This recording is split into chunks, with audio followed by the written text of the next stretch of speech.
Message എല്ലാം വരുമ്പോ മൊത്തം ചിരിയെല്ലാം വരുന്നുണ്ടെങ്കിൽ ആ നമ്പർ ഡിലീറ്റ് ആക്കുന്നതായിരിക്കും എനിക്ക് നല്ലത്. ഇതെന്റെ ഫ്രണ്ട് അച്ഛാ. നമ്മ ഇതെല്ലാം കുറെ കണ്ടതാണ്. അതിന് അച്ഛന്റെ കാലത്ത് ഫോണൊന്നും ഉണ്ടായിട്ടല്ലോ. എന്റെ കാര്യമല്ല പറഞ്ഞത്, ആടെ ഫ്രണ്ട്സ് സിനിമയിൽ അരവിന്ദൻ ഇരിക്കുന്ന ആൾക്ക് ഒരുത്തന്നെ ഇരിക്കുന്നാണ്ടുവാ. കഴിഞ്ഞ കൊല്ലം എന്തെല്ലാം ഇവിടെ കാണിച്ചു കൂട്ടിയത്. നീ അങ്ങോട്ട് ഇത് വാലന്റൈൻസ് വീക്ക് അല്ലേ അച്ഛാ? ഇന്നാണ് rose day,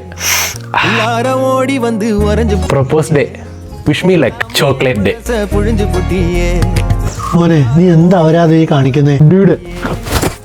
teddy day, promise day, hug day, kiss day. Oh cringe fest തന്നെ. ഇതെല്ലാം കാണുന്നതിനേക്കാൾ കിണറ്റിൽ തുള്ളി ചത്താലോ. ഹഗ് ഡേ, കിസ് ഡേ, എന്നിട്ടിപ്പോ ഇന്നേത് ഡേ എന്ന് പോലും മോനെ അറിയില്ല. മോനെ അരവിന്ദ, മോനെ കുട്ടാ, എന്തെങ്കിലും കഴിച്ചോ? കണ്ടുവോ ആ ചെക്കൻ കൊന്ന് ചിരിച്ചു കാണെങ്കിൽ 2 പെഗ് കൊടുക്കേണ്ട അവസ്ഥയെ. എടാ നീ പോയിട്ട് ഒരാരെ വിളിച്ചിട്ട് വാ. അച്ഛനിപ്പോ സുഖമായല്ലോ. ഓട്ടോ കാത്തിക്കണ്ട, ബീവറേജിൽ ക്യൂ നിൽക്കണ്ട, പൈസ കൊടുത്താ സാധനം വീട്ടിലെത്തി. നീ കുറെ സമയമല്ലോ ഫോണിൽ കളിക്കുന്നേ, നിനക്ക് പഠിക്കാനൊന്നുമില്ലേ? എന്താക്കി? ഇവിടെ അവനെ പോലെ മണ്ടനല്ല, ഷീസ് ബ്രില്യന്റ്. എന്റെ ബുദ്ധിയായിരിക്കും കിട്ടിയത്. ഇവന്റെ ഡിപ്രഷൻ ഇപ്പോഴേ മാറാതിരുന്നാ മതിയായിരുന്നു. പണിക്കും പോണ്ട, ഡെയിലി പെഗ്ഗും കിട്ടും. ആരാ മണ്ടൻ?